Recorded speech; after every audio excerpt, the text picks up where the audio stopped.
Machine की खटखट लगातार मेरी नींद खराब कर रही थी। मैं कभी चारपाई पर इधर उधर करवटें बदल रही थी, तो कभी कानों पर तकिया लगा रही थी। मगर सिलाई मशीन के शोर की आवाज़ ने मुझे किसी भी पल चैन नहीं लेने दिया। ऊपर से सूरज ठीक सर पर आ खड़ा हुआ था और उसकी बढ़ती हुई गर्मी माहौल में हुमस बना रही थी। धीरे धीरे नींद मेरी आंखों से दूर भागती जा रही थी और मैं मुदी मुदी आंखें खोलकर आसपास नज़र दौड़ाने लगी। रोज की तरह मेरी माँ तख्त पर बैठी सिलाई मशीन पर झुकी हुई थीं। कमजोर निगाह का मोटा सा चश्मा आंखों पर टिका हुआ था, जो बार बार फिसलकर नाक पर आ टिकता था, और निगाहें मशीन पर जमी हुई थीं। ये सब हमारे घर के रोज का रूटीन था। मेरी माँ सुबह सवेरे ही सिलाई मशीन लेकर बैठ जाती थीं, और फिर मेरी माँ होती थीं और उनकी सिलाई मशीन होती थी। सिलाई मशीन बहुत पुरानी हो चुकी थी, तो उसकी खटखट की आवाज़ पूरे घर में गूंजा करती थी, और रोजाना ही ये आवाज़ मेरी नींद तोड़ दिया करती थी। कभी कभी तो मैं इस आवाज़ से बहुत तंग आ जाया करती थी, और जब भी माँ को मना करती कि वो सिलाई मशीन सुबह ही सुबह लेकर ना बैठा करें, तो मेरी माँ मुझे बेभाव की सुनाया करती थीं। इतनी बुरी बातें सुनाया करती थीं कि मेरे कानों से धुआं निकलना शुरू हो जाया करता था। इसीलिए मैंने अब कुछ भी कहना छोड़ दिया था और कानों पर तकिया रखकर सोने की कोशिश करती रहती थी। मैं जब भी माँ की सिलाई मशीन को भला बुरा कहती, तो मेरी माँ मुझ पर चढ़ दौड़ती थीं, क्योंकि अक्सर सिलाई मशीन को मैं कुछ ज़्यादा ही भला बुरा कह दिया करती थी, और ये बात मेरी माँ को बहुत बुरी लगती थी। हमारे घर का चूल्हा ही सिलाई मशीन की वजह से चल रहा था। अगर ये ना होती तो हम लोग तो भूखे ही मर जाते, और किसी को खबर भी ना होती। क्योंकि हम लोग बेहद गरीब थे, इसलिए कोई भी रिश्तेदार हम लोगों से मिलना जुलना पसंद नहीं करता था। ले देकर मेरी माँ की सिर्फ एक बहन थी, जो अक्सर हमारे हालचाल पूछने हमारे घर आ जाया करती थी। मगर उनका हमारे घर ज़्यादा आना जाना भी उनके पति को पसंद नहीं था, इसीलिए वो अक्सर अपने पति से छुपकर हमारे घर आती थीं। मेरी ये मासी मेरी माँ की छोटी बहन थीं। वो मुझे और माँ से बहुत प्यार करती थीं, क्योंकि जब भी अक्सर वो हमारे घर आतीं तो यही बात करती कि उनके माँ बाप यानी मेरे नाना नानी के मरने के बाद मेरी माँ ने ही उन्हें औलाद की तरह पाला था, और उनकी शादी भी माँ ने ही करवाई थी। एक तरह से वो मेरी माँ को अपनी बहन नहीं, अपनी माँ ज़्यादा मानती थीं। तभी तो मेरे पापा के मरने के बाद उन्होंने बाकी रिश्तेदारों की तरह हमसे मुंह नहीं मोड़ा था, बल्कि लगातार हमारी खैर खबर लेती रहती थीं, और जितना उनसे बन पड़ता था हमारी मदद भी कर दिया करती थीं। मगर मेरी माँ बहुत खुददार थीं। वो उनसे कभी भी किसी भी तरह की कोई मदद नहीं लेती थीं, और यही वजह थी कि उन्होंने पापा के मरने के बाद घर का खर्चा चलाने के लिए सिलाई मशीन संभाल ली थी। अब वो मोहल्ले भर की तमाम औरतों के कपड़े सिलाई किया करती थीं। इसी तरह खींच तान कर हमारा गुजारा हो ही जाता था, और हमें किसी के सामने हाथ नहीं फैलाने पड़ते थे। मासी मेरी माँ की मदद इस तरह से कर दिया करती थीं कि वो माँ को अपने मोहल्ले से भी औरतों के कपड़े सिलाई करवाने के लिए ले आती थीं। इस तरह माँ के पास काम और ज़्यादा आ जाता था, और कुछ पैसे और बढ़ जाते थे। जब मेरे पापा जिंदा थे तब हमारे हालात इतने बुरे नहीं थे। पापा कहीं से भी कमा कर ले आते थे, और घर का चूल्हा जल जाया करता था। मगर फिर पापा को एक लाइलाज बीमारी ने आ घेरा, जिसने देखते ही देखते पापा को दीमक की तरह चाट लिया था। पापा दिन ब दिन कमज़ोर होते जा रहे थे, और सेहत गिरती ही जा रही थी। पहले जो कभी उनकी सेहत बहुत अच्छी हुआ करती थी, अब कुछ ही महीनों में वो हड्डियों का ढांचा बन गए थे। माँ उनकी ये हालत देख देख कर अंदर ही अंदर दुख से तड़पती रहती थी। मगर पापा ने फिर भी इस हालत में भी कमाना नहीं छोड़ा था। वो अपनी जिम्मेदारी पूरी कर रहे थे। धीरे धीरे पापा की तबीयत जब ज़्यादा ही ख़राब हो गई तो उनकी हिम्मत जवाब दे गई। अब वो बिस्तर से उठने के लायक भी नहीं रहे थे। मैं और माँ उनकी ये हालत देखकर छुप छुप कर रोया करते थे। जिस कदर पापा तकलीफ में इस दुनिया से गए थे, हम उनके लिए बस भगवान से प्रार्थना ही कर सकते थे कि हे भगवान, अब उनकी मौत आसान हो जाए, क्योंकि उनकी ये हालत देख देख कर हमारा दिल बहुत तड़पता था। और फिर एक दिन जिंदगी ने पापा से मुंह मोड़ लिया, और मौत पापा पर मेहरबान हो गई। वो दिन हमारे लिए कयामत का दिन था। हमारा इकलौता सहारा इस दुनिया से चला गया था। पापा के जाने के बाद मैं और माँ बिल्कुल ही खाली हाथ रह गए थे। घर में जो भी जमा पूंजी थी वो सब पापा की दवाइयों पर लग चुकी थी। अब हमारे पास घर में फूटी कौड़ी भी नहीं थी। ऐसे में मेरी मासी ने ही हमारी बहुत मदद की थी। उन्होंने अपने घर से ही सिलाई मशीन लाकर मेरी माँ को दी थी, ताकि इस तरह हमारे घर का चूल्हा जलता रहे। एक ये वजह भी थी कि हम लोग मासी की बहुत कदर करते थे, क्योंकि एक बही हमारी इकलौती रिश्तेदार थीं, जो बुरे समय में हमारे काम आई थीं, वरना सारे अपनों ने हम लोगों से मुंह मोड़ लिया था। एक दिन माँ से खुशी खुशी हमारे घर आई और माँ को बताया कि उन्होंने मेरे लिए एक बहुत अच्छा रिश्ता तलाश किया है। उन्होंने अपने किसी मोहल्ले की सहेली से मेरे रिश्ते का चर्चा किया था, तो उनकी उसी सहेली ने मेरी मासी को एक रिश्ता बताया था। जब मासी ने रिश्ते के बारे में सुना तो उन्हें ये रिश्ता ठीक लगा और वो माँ से बात करने चली आई।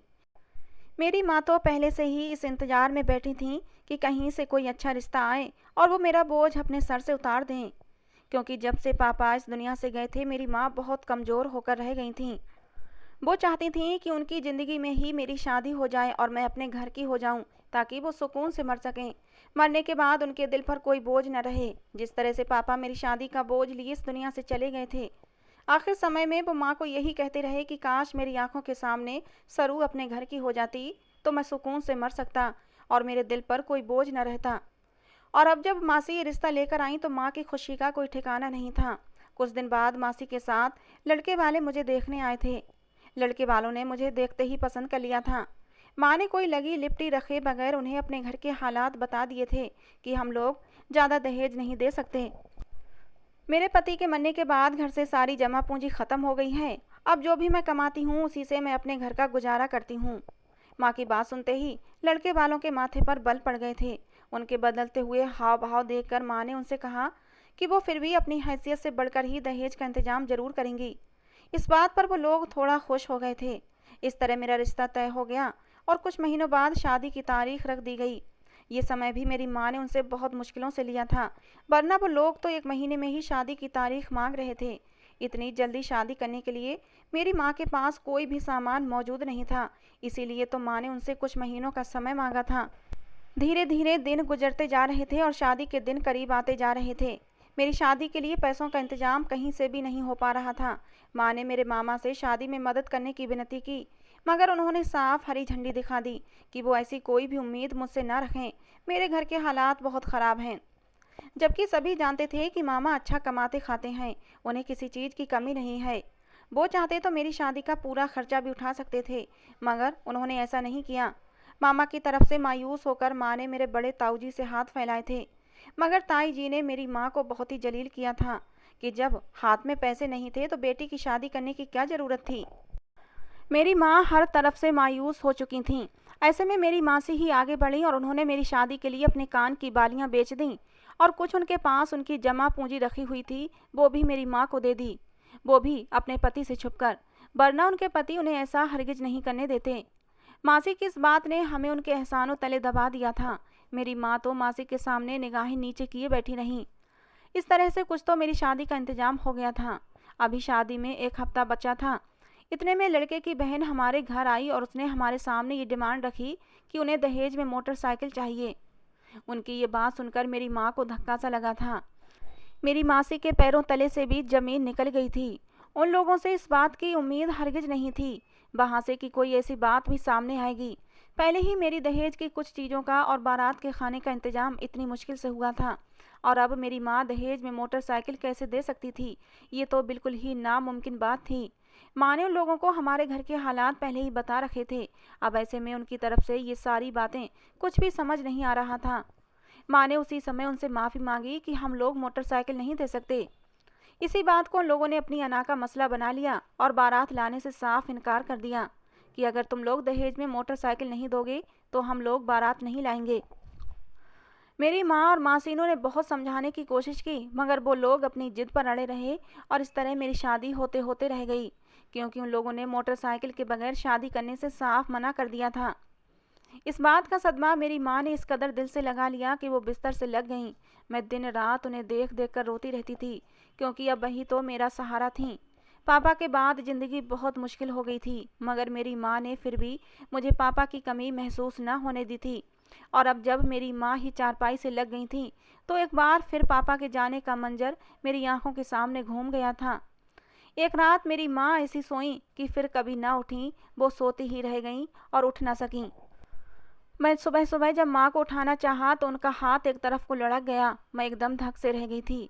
मैंने फिर से माँ को हिलाया तो माँ बिल्कुल शांत पड़ी थीं। मैं भागकर बराबर वाली पड़ोसन के यहाँ गई और उन्हें घर बुला लाई। वो घर आईं और माँ को देखा तो खामोशी से मुझे गले लगा लिया और मेरी मासी को एक बच्चे को बुलाने के लिए भेज दिया। एक बार फिर एक और कयामत मेरे ऊपर टूट पड़ी थी। मेरे माँ बाप दोनों ही मुझे छोड़कर जा चुके थे। मेरा घर बिल्कुल ही खाली हो गया था। मैं खाली खाली नज़रों से सारा दिन घर की छत को देखती रहती। मैं माँ के मरने का जिम्मेदार खुद को ठहरा रही थी। मेरी शादी के टूटने का सदमा माँ ने इस कदर दिल पर लगा लिया था कि वो अपनी जान से ही हाथ धो बैठी थीं। मैं जानती थी माँ मेरे लिए किस कदर परेशान रहती थीं। जाने वो मुझे छोड़कर कैसे गई होंगी।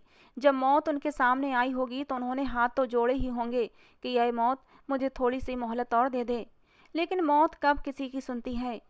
और ये सारी बातें मुझे बहुत परेशान करती थीं। माँ की याद मुझे किसी पल चैन नहीं लेने दे रही थी। अब सुबह सुबह मेरे कानों में सिलाई मशीन की खटखट की आवाज़ भी नहीं आती थी। मैं सारा सारा दिन घर में इधर उधर बौलाई सी फिरा करती थी। माँ को मरे आज तीसरा दिन था। मासी मेरे साथ ही रुकी हुई थी। अब घर से तमाम मेहमान धीरे धीरे चले गए थे, मगर किसी ने भी ये नहीं सोचा था कि जवान लड़की घर में अकेली कैसे रहेगी।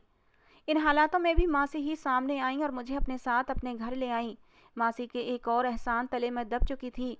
हम लोगों पर मासी ने जितने भी एहसान किए थे, इन एहसानों का बदला मैं मर के भी नहीं चुका सकती थी। जाहिर है इस घर में मैं अकेली नहीं रह सकती थी। मुझे किसी न किसी का तो सहारा चाहिए था। ऐसे में मासी का सहारा मेरे लिए बहुत बड़ी बात थी। मैं चुपचाप मासी के साथ उनके घर चली आई। मासी का घर हमारे घर से कुछ ही दूरी पर था। जब मैं मासी के साथ उनके घर में दाखिल हुई तो सामने ही मेरे मौसा जी बैठे हुए थे।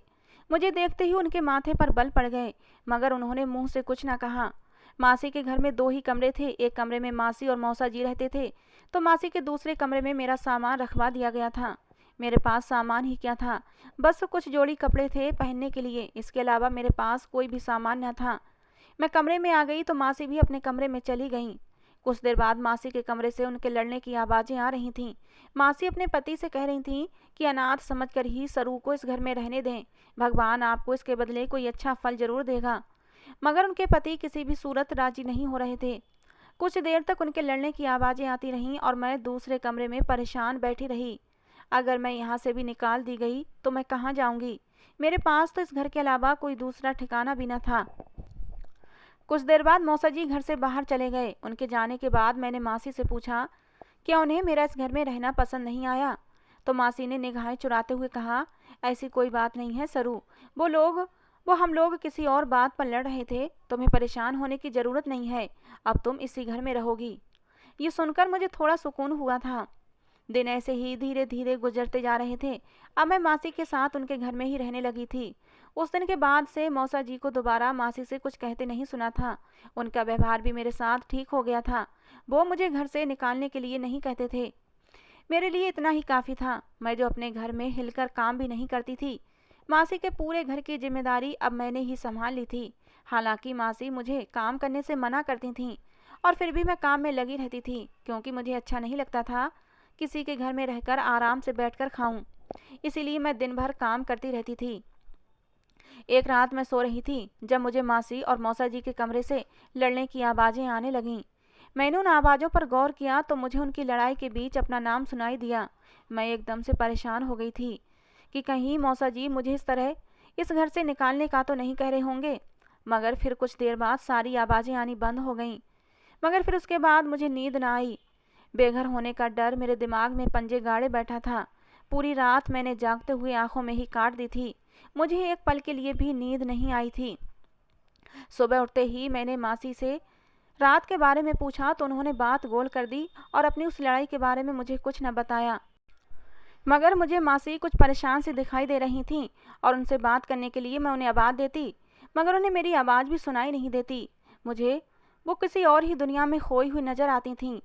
और अब ये हर दूसरे तीसरे दिन का रूटीन हो गया था कि मासी और मौसा जी के लड़ने की आवाज़ें आती और साथ में मुझे मेरा नाम भी सुनाई देता। मगर वो किस बात पर लड़ते थे, इस बात की समझ मुझे ना आ सकी थी। मासी उन दिनों बेहद परेशान रहने लगी थीं। उन्हीं दिनों एक रिश्ते वाली से कहकर उन्होंने मेरे लिए रिश्ते की तलाश भी शुरू कर दी थी। मगर कोई भी एक अनाथ लड़की को अपने घर की बहू नहीं बनाना चाहता था। और ऊपर से मेरी शादी भी टूट गई थी। इस बात ने भी मेरे दामन पर दाग लगा दिया था। अब जो भी रिश्ता आता, पहले वो यही बात सुनकर भाग जाता कि शादी से 1 हफ्ते पहले ही मेरी शादी टूट चुकी है। इस बात ने मुझे कहीं का न छोड़ा था। मासी पहले ही दमे की मरीज थीं और अब तो उन्हें खांसी भी रहने लगी थी। मैंने मासी को आराम करवाने की हर मुमकिन कोशिश की थी। मैं उनका बहुत ख्याल भी रखती थी। मैं नहीं चाहती थी कि जिस तरह से मेरे माँ बाप मुझे छोड़ गए हैं, मेरी मासी भी मुझे छोड़कर चली जाए। माँ के मरने के बाद मासी ने मुझे माँ की कमी बिल्कुल भी महसूस नहीं होने दी थी। वो मेरा एक माँ की तरह ही ख्याल रखती थीं और मुझे अपनी औलाद की तरह चाहती थीं। मासी की अपनी कोई औलाद नहीं थी। बचपन से ही मासी मुझे अपनी बेटी की तरह मोहब्बत करती थीं और मैं भी तो उन्हें अपनी माँ की जगह समझती थी। मगर समय को जाने क्या मंजूर था, मासी की तबीयत थी कि बिगड़ती ही जा रही थी। मेरी आंखों के सामने मेरे माँ बाप इस दुनिया से चले गए थे। अब मासी को खोने का दुख मैं झेल नहीं सकती थी। मासी हर समय बीमार रहने लगी थीं और वो हर समय यही कहती कि मेरे मरने के बाद यहाँ से भाग जाना, इस घर में मत रहना। मुझे मासी की ये बात बहुत अजीब लगती थी, मगर उनकी ख़राब तबीयत को देखते हुए मैं उनसे ज़्यादा सवाल जवाब नहीं करती थी और खामोशी से उनकी बात पर सर हिला दिया करती थी। हालांकि मौसा जी का रवैया मेरे साथ बिल्कुल ठीक हो गया था, मगर जाने ऐसी कौन सी बात थी जिससे मासी को हर समय डर लगा रहता था। वो जैसे मुझसे कुछ कहना चाहती थीं मगर कुछ कह नहीं पाती थीं। वो बस यही कहती कि मेरे मरने के बाद इस घर से फ़ौरन चली जाना, हरगिज़ भी यहाँ मत रहना। उस दिन पूरा दिन मासी पलंग पर लेटी खांसती रहीं और उनका सांस भी उखड़ता रहा और मैं बेबसी की मूरत बनी मासी को इस हाल में देखती रही। मासी ने मुझे अपने पास बुलाकर मुझसे एक बार फिर वादा लिया कि मेरे मरने के बाद यहाँ मत रुकना। उनके मुंह से मौत का नाम सुनकर मेरा दिल दहलने लगता था। मैं अब अपनी ज़िंदगी में इतना बड़ा सदमा बर्दाश्त नहीं कर सकती थी। मगर किस्मत पर कब किसका जोर चला है। मैं भी अपनी किस्मत के सामने बिल्कुल ही बेबस थी और मेरी ही आंखों के सामने मेरी मासी ने दम तोड़ दिया।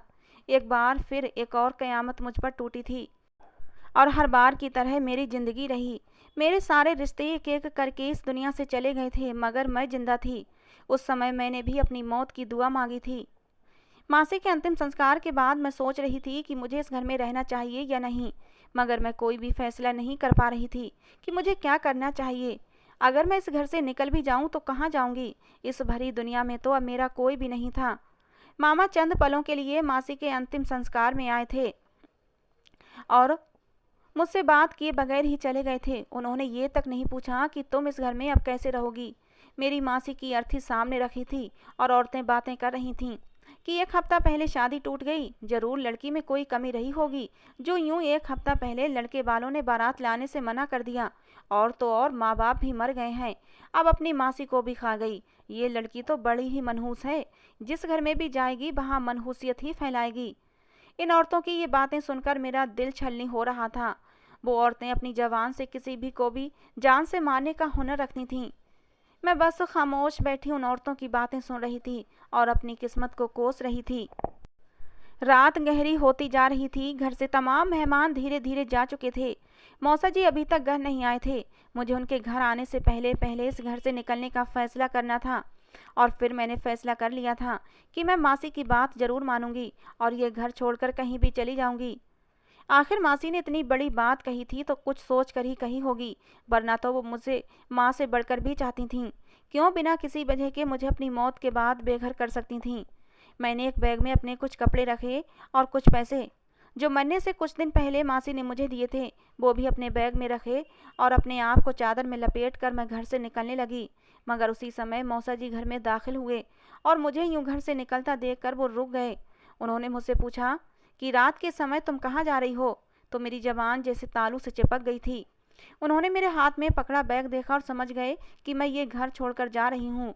वो एकदम ही गुस्से में आ गए और मुझसे चिल्लाकर पूछने लगे कि तुम कहाँ जा रही थीं और क्यों जा रही थीं। तो मैं बहुत ज़्यादा डर गई और मैंने उन्हें सारी बात बता दी कि मासी ने मुझसे कहा था कि मेरे मरने के बाद ये घर छोड़ देना और कहीं चली जाना, और इसी वजह से मैं ये घर छोड़कर जा रही थी। ये सुनकर मौसा जी के माथे पर बल पड़ गए। उन्होंने मुझे प्यार से समझाया कि बीमारी की वजह से तुम्हारी मासी का दिमाग खराब हो गया था, वरना वो तुम्हें ऐसे घर से जाने के लिए क्यों कहती, जबकि उन्हें पता भी था कि तुम्हारे पास रहने का कोई ठिकाना नहीं है। मुझे उनकी बातें दिल पर लगीं और मैंने सोचा कि शायद मौसा जी सही कह रहे हैं। उन्होंने मुझसे कहा कि जाकर अपना सामान अंदर रख दो, मैं कुछ देर में वापस आ रहा हूँ। वो घर से बाहर चले गए और कुछ देर में आने का कहकर जब घर से निकले तो मुझे बाहर से कुंडी लगाने की आवाज़ आई, मगर मैंने इस बात को अपना वहम समझा और दोबारा अपने कमरे में चली गई। अभी मुझे कमरे में आए कुछ ही देर गुजरी थी कि मौसा जी दोबारा घर में वापस आ गए। मैं कमरे में बैठी मासी को ही याद कर रही थी तो मुझे बाहर से कुछ आदमियों की बातें करने की आवाज़ें आने लगीं। मुझे लगा कुछ लोग मासी की मातम पुरसी के लिए आए होंगे, इसी वजह से मैं अंदर ही बैठी रही। कुछ देर बाद मौसा जी कमरे में आए। उन्होंने मुझसे मेहमानों के लिए चाय बनाने को कहा। मैं खामोशी से उठकर चाय बनाने किचन में चली गई और जब चाय लेकर मेहमानों के सामने गई तो वहाँ 2 आदमी बैठे हुए थे। मैंने उन लोगों के सामने चाय ले जाकर रखी तो उन आदमियों ने गहरी नज़रों से मुझे देखा। मुझे उनकी नज़रों से उलझन होने लगी और मैं अपने कमरे की तरफ जाने लगी तो उनमें से एक आदमी ने मेरे मौसा जी से कहा कि अरे ये तो बहुत ही खूबसूरत और कम उम्र है, तुम इस लड़की के बहुत कम पैसे ले रहे हो। मैं ये बात सुनकर सहम कर रह गई थी और अब इस बात से अपने मौसा जी की तरफ देखने लगी। मुझे अपने कानों पर विश्वास नहीं आ रहा था कि मैं ये क्या सुन चुकी हूँ। मौसा जी ने मुझे जब वहाँ खड़े देखा तो मुझसे कहा, जाओ जल्दी से अपना बैग लेकर आओ। वो इसी तरह से बात कर रहे थे जैसे कोई मामूली सी बात हो और अब मुझे सारी हकीकत समझ में आ गई थी। क्यों मेरी मासी कहती रहीं कि मेरे मरने के बाद इस घर को छोड़ देना और मैं बेवकूफ़ अपने मौसा जी की बातों में आ गई और अब मुझे वो दूसरे आदमियों के साथ बेच रहे थे। मुझे अपनी इर्द गिर्द ज़मीन घूमती हुई महसूस हुई। जब मुझे मौसा जी ने अपनी जगह जमे देखा तो उन आदमियों से कहा कि इसे ले जा सकते हो। उसमें से एक आदमी आगे बढ़ा और मेरा हाथ पकड़ लिया। उसके हाथ पकड़ते ही मैं जैसे होश की दुनिया में वापस आई थी और चीखते हुए उसकी मजबूत हाथों की पकड़ से अपने आप को निकालने लगी। मगर उस आदमी की पकड़ बहुत मजबूत थी। उसका मुकाबला मुझ जैसी कमज़ोर सी लड़की कहाँ कर सकती थी। तभी मैंने चीखना चिल्लाना बंद किया और मौसा जी से कहा कि मुझ पर ये जुल्म ना करें, मुझ पर दया करें। मगर उन पर मेरी किसी भी बात का असर ना हुआ। वो आदमी मुझे खींचते हुए अपने साथ बाहर लेकर चला गया। बाहर आकर उसने मुझे अपनी गाड़ी में डाला और खुद ड्राइविंग सीट पर बैठ गया। इतने में अंदर से दूसरा आदमी भी बाहर आ गया और वो भी गाड़ी में बैठ गया। कुछ देर बाद गाड़ी चलने लगी थी और मैं गाड़ी में बैठी कांप रही थी। मैं उन आदमियों के हाथ जोड़ रही थी कि मुझे जाने दें, मगर वो मेरी तरफ बिल्कुल बेपरवाह से बैठे हुए थे। कुछ देर बाद गाड़ी झटके से रुक गई। बातों से अंदाजा हुआ कि उनकी गाड़ी का टायर फट गया है। दोनों आदमी उतरकर अपनी गाड़ी को देखने लगे। जैसे ही उनकी आंख बची, मैं मौका गनीमत जानते हुए गाड़ी से उतरकर सड़क पर अंधाधुंध भागने लगी। सड़क के दोनों तरफ रोशनी लगी हुई थी और गाड़ियां तेजी से आ जा रही थीं। उन आदमियों ने जब मुझे भागते देखा तो मेरा पीछा करने की कोशिश की, मगर मैं जितनी तेजी से भाग सकती थी मैं भाग रही थी और तभी सामने से आती गाड़ी से टकरा गई और उछलकर दूर जा गिरी। वो गाड़ी वाला जब उसने मुझे देखा तो अपनी गाड़ी रोक ली और आदमी जो मेरा पीछा कर रहे थे वो मेरा इतना बड़ा एक्सीडेंट देखकर अपनी जगह रुक गए और फिर मुझे मरने के लिए छोड़कर फरार हो गए।